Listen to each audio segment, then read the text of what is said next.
I have to choose between my two kids, but only one is actually mine. I took in a foster kid for a quick paycheck. I know how that sounds, but hear me out. Theo was 17 and had been returned by 14 families.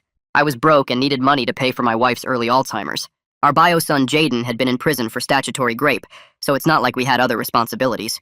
Theo moved in on a Thursday afternoon with one garbage bag of belongings and eyes that dared me to reject him. I showed him Jaden's old room, rattling off the rules like terms of a lease. He nodded once and disappeared behind the door. For weeks, we were just strangers sharing walls. He'd leave before my 5:30 a.m. alarm, and I'd come home at 9 p.m. to find him already locked away, only the thin line of light under his door proving he existed. One afternoon, I heard the Arctic Monkeys blasting through his headphones while I made coffee. I told him it was my favorite band and we played the music from Alexa instead. When I went grocery shopping, I picked up his favorite Celsius flavor without being asked. We developed a perfect rhythm without needing to talk. By month 3, he knew me better than most of my coworkers. He'd replace my coffee pods before it ran out, so I'd make extra portions of dinner for when he felt like snacking. Almost like a real family if you squinted. Then I got the call. "You need to come get your wife! She's crazy!" I found Rose 2 blocks away in her thin nightgown, bare feet bleeding on the concrete. When I tried to wrap my jacket around her, she clawed at my face. "Don't touch me! Where's my son? What did you do with my son?" My heart shattered. The EMTs arrived and tried to grab her arms, but she fought harder, animal sounds coming from her throat I'd never heard before. That's when Theo appeared from the darkness, still in yesterday's clothes like he'd been awake all night. He started humming something I didn't recognize, low and steady like a heartbeat. Rose's whole body changed. The wild fear drained from her face as she turned toward the sound. "My baby," she whispered, reaching out with shaking hands. "You came back to me." Theo kept humming while walking closer, palms out where she could see them, moving like water. "It's okay, Mrs. K," he said in this soft voice I'd never heard, like he'd done this before. "Want to go home? I'll make you tea." She grabbed his hand like a lifeline. The EMTs let him ride in the ambulance. He sat next to her gurney, thumb tracing circles on her palm, humming whenever her breathing quickened. By the time we hit the ER, she was calm enough they skipped the restraints. The doctor pulled me aside near the vending machines, his voice low. If that kid hadn't calmed her down, we would have been forced to put her in involuntary hold. I turned to look at Theo, but he didn't say anything. Instead, he pulled out the spiral notebook I'd always seen him carrying. As he flipped through, my heart throbbed. Each page was filled with documentation on my wife's progress. All those mornings I'd found her peaceful in bed, thinking the new meds were working. It was him. We brought Rose home as the sun came up. I went to make coffee, hands still shaking, and noticed the kitchen trash overflowing. I pulled the bag out and envelopes spilled everywhere. MIT, Stanford, Berkeley. All college acceptances, all dated exactly 3 months ago, right when her night terrors started. "They were too far from here," was all he said when I asked. That's when I knew. This kid wasn't placement anymore. He was family. A week later, my phone rang. Jaden was getting released early from prison. "Good behavior," they said. My stomach dropped. After being caught mingling with a 13-year-old at age 19, Jaden wasn't allowed to live in a home with anyone under 18. Even after Theo's 18th birthday, our house would be listed as an established residence of a minor for 6 months. He would be homeless that entire time unless Theo left. Jaden called that same day, voice cracking like he was 14 again. "Dad, I did everything they asked. I just want to come home." I thought I had kept it a secret from Theo until I found him packing up, folding his few clothes into that same garbage bag. "I know how this goes," he said without looking at me. "Real family comes first. Thank you for letting me pretend." Rose woke up that morning asking for the one who reads to me. She hadn't mentioned Jaden's name in 2 years. I knew I had a decision to make, one that would not only affect my life, but Rose and Jaden's too. I stood frozen in the doorway watching Theo fold his worn t-shirts into that same garbage bag he'd brought 6 months ago. His hands moved steady and practiced like he'd done this 100 times before. Rose's voice drifted from our bedroom down the hall, asking for the one who reads to her. My phone buzzed against my leg with another text from Jaden about when he could come home. Theo placed each piece of clothing into the bag without looking up at me. The afternoon sun slanted through the window, making dust particles float between us. I walked into the room and sat down hard on the edge of his bed. The mattress creaked under my weight. "Stop packing," I said. He kept folding a pair of jeans with the same careful movements. "We need to talk about this properly." His hands never stopped moving as he reached for another shirt from the dresser drawer. "I know how this goes," he said to the garbage bag. "It's fine." He smoothed out wrinkles that weren't there and placed the shirt on top of the others. I watched him pick up his notebook from the nightstand and slide it between 2 hoodies. My chest felt tight watching him pack away the few things he owned. I told him I needed to meet with Gilbert Kramer, our caseworker, to understand all the legal options first. His hands finally stopped moving. He looked up at me with those guarded eyes that had started to soften these past months. Something shifted in his face like he hadn't expected me to fight for him at all. The next morning, Gilbert sat across from me at our kitchen table with his thick folder of paperwork spread between us. Steam rose from his coffee mug while he flipped through pages of regulations and rules. His finger traced down a list of restrictions while he explained in his flat government voice. The rules were ironclad, he said, tapping the paper for emphasis. If Jaden moved in, Theo had to leave within 48 hours. No exceptions, no workarounds, no special circumstances that could change it. The law was clear about registered offenders and minors in the same residence. I asked about temporary placements for Theo while we figured things out. Maybe another family could take him for just the 6 months until the restriction lifted. Gilbert shook his head slowly and pulled out another sheet showing placement statistics. At 17, with his history of 14 failed placements, any move would likely be permanent. Few families wanted older teens, and even fewer would take one with his record. The system would place him wherever they had space, probably a group home 2 counties over. After Gilbert left, I found Theo in the backyard with Rose helping her water the tomato plants that had died weeks ago. She held the empty watering can while humming some tune I didn't recognize. Theo sang along in that low voice he used just for her. She swayed slightly to their shared rhythm, completely calm in a way she hadn't been in months. Her bare feet pressed into the grass, leaving small impressions. Theo guided her hand to tip the can over each dead plant like they might still grow. That afternoon, I met Flora Pina at a coffee shop downtown where the espresso machine hissed and customers typed on laptops. She wore a navy suit and carried a briefcase full of Jaden's case files. Her voice stayed professional while she explained the parole requirements. Jaden needed a verified address within 2 weeks, or he'd violate parole. The consequences were automatic and severe, meaning he'd go straight back to prison. She stirred sugar into her coffee while listing the documentation required for his release. Flora pulled out a printed list of halfway houses from her briefcase. The paper was worn at the edges from being handed to other desperate families. She explained the wait lists were long, but Jaden would need somewhere temporary first. Most places required background checks and deposits that took weeks to process. She circled 3 facilities with her pen saying these might have openings sooner. I spent that evening at the kitchen table calling each number on Flora's list while Theo made spaghetti at the stove. He moved between the counter and Rose's chair, helping her grip the fork properly. The first halfway house had a 3-month wait list and wanted references from previous landlords. The second place didn't answer after 6 rings. The third facility quoted a price higher than our mortgage payment. I crossed each one off the list while Theo wiped sauce from Rose's chin with a napkin. She smiled at him and tried to say his name, but it came out wrong. He didn't correct her, just smiled back and gave her another bite. The phone rang after 9 that night, showing the prison number on caller ID. Jaden's voice cracked when I answered, sounding younger than his 21 years. "Dad, I'm so scared," he said through the static. Behind him, I could hear metal doors slamming and other inmates yelling. I did everything they asked in here. His breathing was ragged like he'd been crying. I went to all the counseling sessions and stayed out of trouble. The background noise got louder with someone shouting about lights out. "I just want to come home, Dad." My chest tightened, remembering when he was little and would call for me after nightmares. "Please don't leave me here." The line went dead before I could answer. I sat there holding the silent phone for another minute before putting it down and heading to bed. The next morning came too fast with Rose already dressed in her nightgown over her day clothes when I found her in the kitchen trying to eat cereal with a fork. Theo was gently switching it for a spoon while she hummed and swayed in her chair, not noticing the change. We got her into the car for her neurology appointment, and she kept grabbing at the door handle while we drove, so Theo held her hand the whole way there. The waiting room smelled like old coffee and cleaning products while Rose tried to read magazines upside down. When the nurse called us back, Rose wouldn't move until Theo stood up first. Then she followed him like a shadow down the hallway. The doctor ran through his usual tests, having her draw a clock and remember 3 words while I watched her struggle with tasks she used to do without thinking. He increased her medication dosage and handed me pamphlets about adult day programs that might give us some structure during the week. Rose fell asleep in the car on the drive home with her head on Theo's shoulder while he stared out the window at passing buildings. He asked about those college acceptance letters I'd found in the trash, and I told him I knew what they meant. He said distance felt like abandonment once Rose started getting worse and staying was the only choice that made sense. I wanted to tell him he deserved better, but the words stuck in my throat. That night I woke to Rose screaming about intruders in the house and found her barricaded in the bathroom with towels shoved under the door. I stood frozen in the hallway, not knowing how to calm her down without making things worse. Theo walked past me already humming that low, steady tune while kneeling by the door. Within minutes, she was opening it and letting him guide her back to bed while I just watched, feeling useless. After she fell back asleep, I went to the kitchen and found myself crying over the sink, not able to stop. Theo came in and started making coffee without saying anything, then sat across from me at the table. We stayed there until sunrise, neither of us talking, but somehow that made it better. 2 days later, Gilbert showed up for a home visit with his clipboard and official paperwork. He watched Theo help Rose with her morning routine, noting how she responded to his voice and touch. Gilbert asked if we'd made a decision about Jaden, and I told him we were looking at halfway houses. His eyebrows went up and he looked at Theo with something I hadn't seen before from a caseworker. He said most families choose blood relatives over foster placements no matter what, and here we were doing the opposite. That afternoon, Flora called while I was sorting through overdue bills on the kitchen table. She said Montgomery Field, who runs a halfway house across town, might have an opening soon.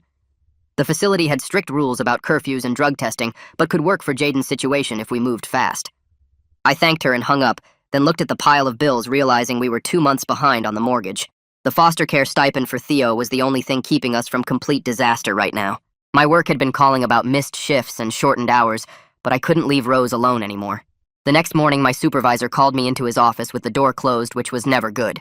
He said my absences were becoming a real problem, and I needed to find a solution or risk termination. I tried explaining about Rose's condition, but he just kept saying the company needed reliability. Walking back to my desk, I felt like the walls were closing in with no way out. Theo must have heard the conversation because he found me in the parking lot during his lunch break from the bookstore. He offered to defer college another year to help more with Rose so I could work regular hours. I told him absolutely not because he'd already given up those acceptances to MIT and Stanford. He just shrugged and said family does what family needs to do, then walked back inside before I could argue. The weight of everything pressed down on my chest, making it hard to breathe. Rose needed more care than we could give her alone, and the money was running out fast. Jaden needed somewhere to live or he'd violate parole and go back to prison for who knows how long. Theo kept sacrificing his future for us when he should be planning for college and a normal life. My job was hanging by a thread, and without it, we'd lose the house within months. Every solution created 2 new problems, and I couldn't see a way through that didn't destroy someone I loved. That night, I watched Theo reading to Rose in the living room while she played with the pages, not understanding the words anymore. He never showed frustration, just kept reading in that calm voice while she smiled at nothing in particular. This kid who'd been rejected by 14 families was holding ours together with pure determination, and I didn't know how much longer any of us could keep going like this. The next morning, Iolanthe Webster met us at the adult day program entrance with a clipboard and too much energy for 7 a.m. She walked us through rooms filled with old people doing puzzles and singing songs from the 50s, while Rose gripped my arm tight enough to leave marks. The place smelled like bleach and cafeteria food and cost $800 a month for 3 days a week, which was still cheaper than full-time care, but more than our grocery budget. Rose kept trying to leave every time Iolanthe turned her back, and I had to block the door while Theo hummed his magic tune to calm her down. We signed up anyway because what choice did we have, and Iolanthe said Rose could start next week if the paperwork cleared. That afternoon, Flora called while I was trying to fix the leaking kitchen sink and said Jaden's release got moved up a week due to prison overcrowding. She said we had 72 hours to confirm housing, or he'd go to state placement, which was basically a homeless shelter with ankle monitors. My hands were shaking so bad I dropped the wrench and it clanged against the pipes loud enough to wake Rose from her nap. I told Flora I'd call her back, then sat on the kitchen floor trying to breathe while water dripped onto my head from the broken seal. That evening, I heard a crash from the bathroom and found Rose on the floor with blood running down her face from where she'd hit the sink. Theo was already there, pressing a towel to her head while she fought him and screamed about strangers in her house. The EMTs arrived within 10 minutes and checked her pupils with their little flashlights while asking questions she couldn't answer. They said she needed stitches and observation, so we all piled into the ambulance again with Theo holding her hand and me filling out insurance forms on my phone. At the ER, they put 5 stitches above her eyebrow while she cried and asked for her mother who'd been dead 20 years. A social worker came by while we waited for discharge papers and suggested respite care to give us a break before we burned out completely. She handed me brochures for memory units that could take Rose for 2 weeks while we figured out long-term plans, and the prices made my chest tight, but not as tight as watching Theo's hands shake for the first time since he'd moved in. I called Montgomery from the hospital parking lot while Theo helped Rose into the car, and he confirmed they had a bed opening next week at the halfway house. The cost was $400 a month, plus Jaden would have to work part-time, which was required there anyway, and follow strict rules about curfews and drug tests. It wasn't perfect, but it was better than state placement, and Montgomery said they'd hold the spot for 48 hours if we committed. I called Jaden from the car while we drove home and told him about the halfway house option, trying to make it sound positive. He went quiet for a long moment, then exploded, saying I was choosing a stranger over my real son, and how could I do this to him after everything? His voice got louder and meaner until I couldn't take it anymore, and hung up while he was mid-sentence about how Mom would be ashamed of me if she could understand what was happening. My hands were shaking on the steering wheel, and Rose was asking who was yelling while Theo stared out the window, pretending not to notice.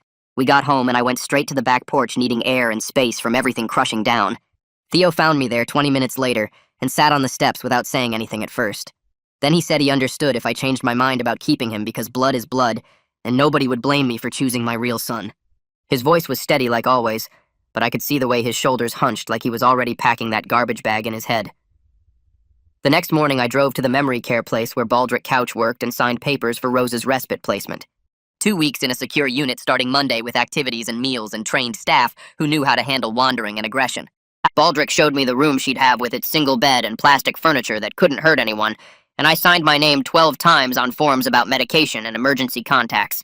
That afternoon, I found myself at a caregiver support group in a church basement drinking terrible coffee from styrofoam cups. A woman named Carol told us about choosing her foster daughter over her bio son 5 years ago, and how they haven't spoken since, even though she sends birthday cards every year. Another man talked about putting his wife in permanent care and visiting every day for 3 years until she stopped recognizing him completely. Everyone nodded and cried and shared their impossible choices while I sat there thinking about Jaden alone in prison and Theo at home reading to Rose. Later that day, Theo had a video call with an online advisor about community college options while I pretended to work on bills at the kitchen table.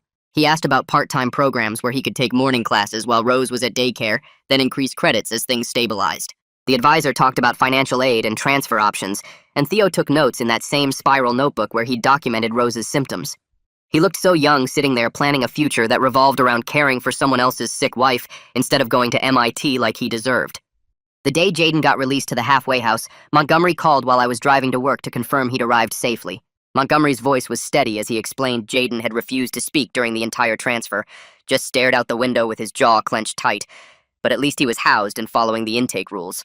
That first night without Rose at home felt wrong, like the house had too much air in it. But Theo pulled out an old DVD from the cabinet, and we ended up watching some action movie on the couch, both of us pretending not to notice how we kept checking the empty chair where Rose usually sat. 3 days later, I drove across town to the halfway house with a grocery bag full of Jaden's favorite chips and some clean shirts I'd found in storage. The building was gray concrete with small windows covered in mesh, and when Jaden came down to the common room, he wouldn't look at me, just grabbed the bag and mumbled something that might have been thanks before walking back upstairs. Gilbert showed up for Theo's official 18th birthday home visit the following week, sitting at our kitchen table with his clipboard and checking boxes while explaining the 6-month restriction would stay active no matter what. He watched Theo making lunch for Rose's return, noted how stable the placement was, wrote something about beneficial environment on his forms. Flora called that afternoon to go over the supervised visit rules, explaining Jaden could meet us at restaurants or parks, but couldn't come within 500 feet of the house for 6 months minimum. When Rose finally came home from respite care 2 days later, she was calmer, but kept looking around the living room asking where her boy was, getting more upset each time she couldn't find him. Theo would appear from his room and she'd grab his hand, relaxing instantly. But 5 minutes later, she'd start searching again. The adult day program started that Monday with Rose going 3 days a week to the center downtown where Iolanthe ran activities. I'd drop her off at 8 in the morning and watch her shuffle inside with the other clients, then pick her up at 3 to find her tired but content, paint under her fingernails from art therapy. Iolanthe pulled me aside after the first week saying Rose was adjusting well, especially loving the music sessions where they played old songs from the 70s. Theo's actual birthday came on a Saturday, just the 3 of us at the kitchen table with a small chocolate cake from the grocery store. Rose kept calling him Jaden while we sang happy birthday, and I watched Theo's face go tight for just a second before he smiled and helped her blow out the candles. 2 weeks later, I was washing dishes when I heard knocking at the front door and found Jaden standing on the porch with his hands in his pockets. My stomach dropped as I stepped outside and closed the door behind me, telling him he couldn't be here, that it would violate his parole and send him back to prison. He started arguing, saying it was his house too, but I was already pulling out my phone to document the incident for Flora, my hands shaking so bad I could barely type.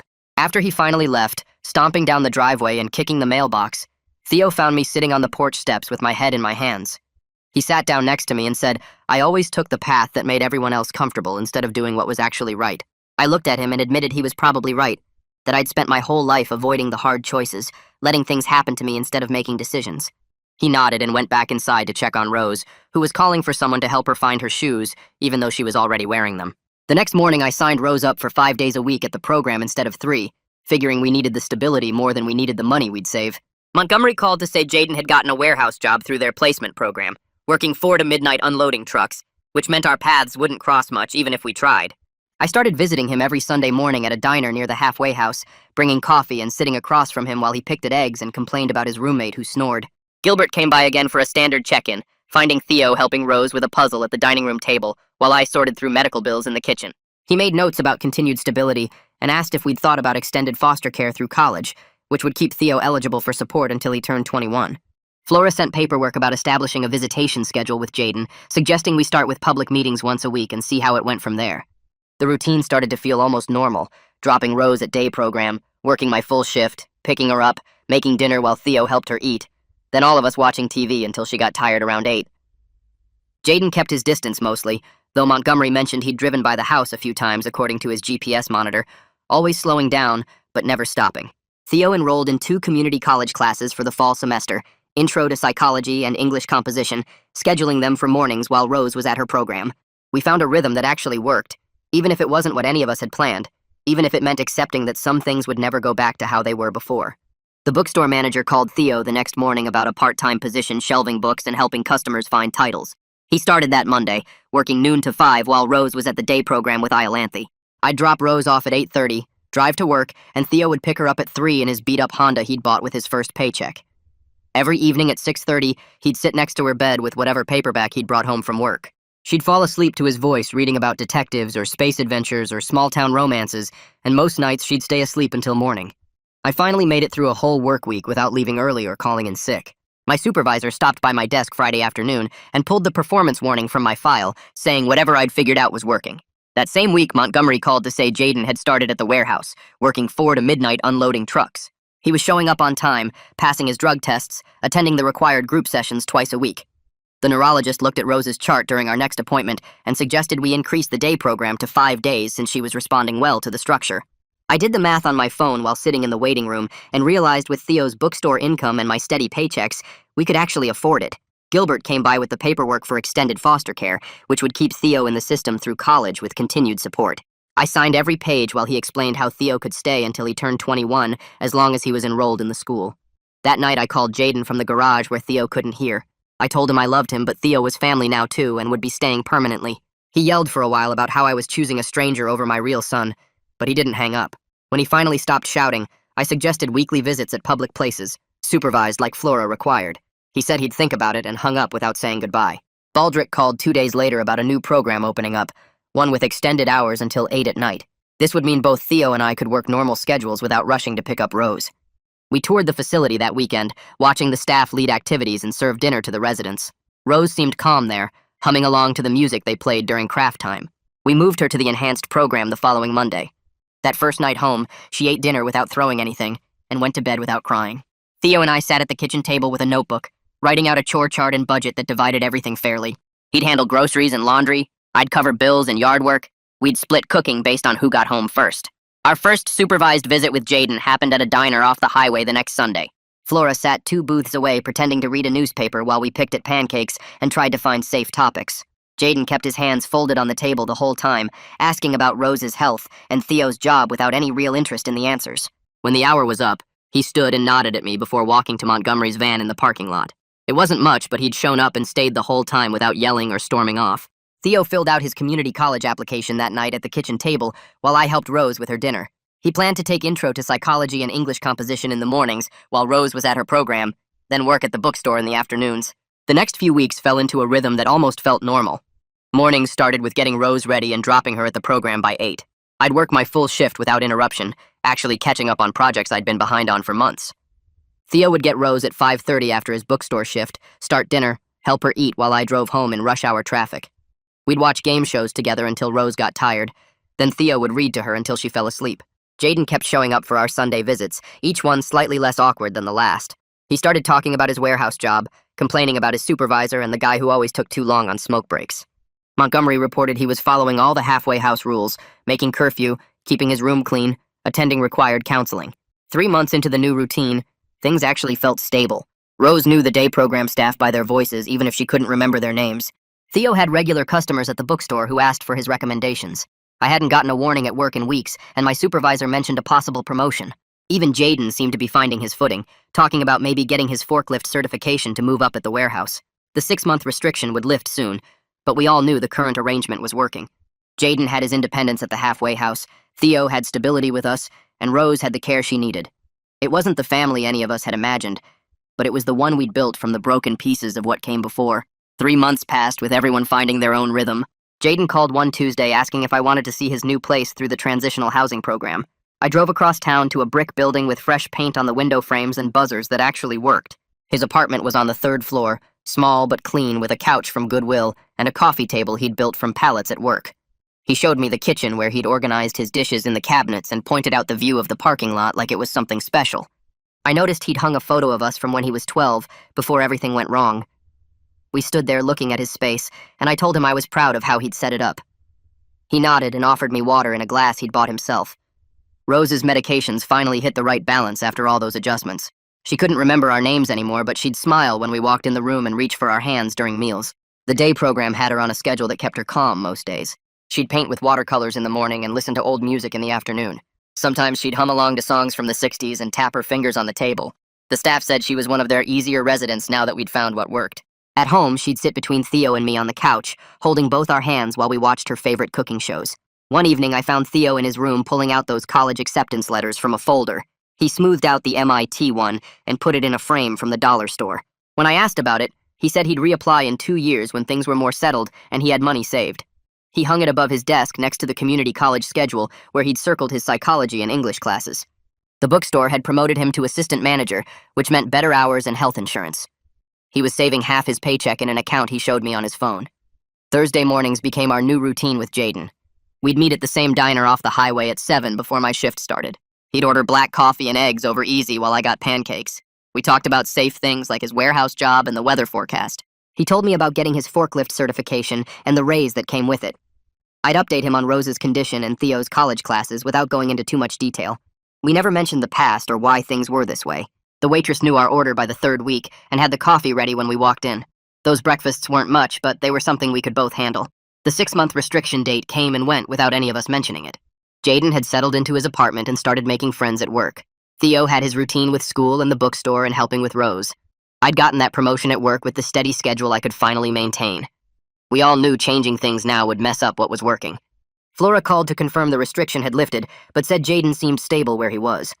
Montgomery reported he was one of their success stories at the halfway house. Everyone agreed keeping the current arrangement made the most sense. The paperwork for Theo's extended foster care came through in October. Gilbert brought it to the house himself, explaining how Theo could stay through college with support for tuition and housing. We signed the papers at the kitchen table while Rose colored in her adult coloring book beside us.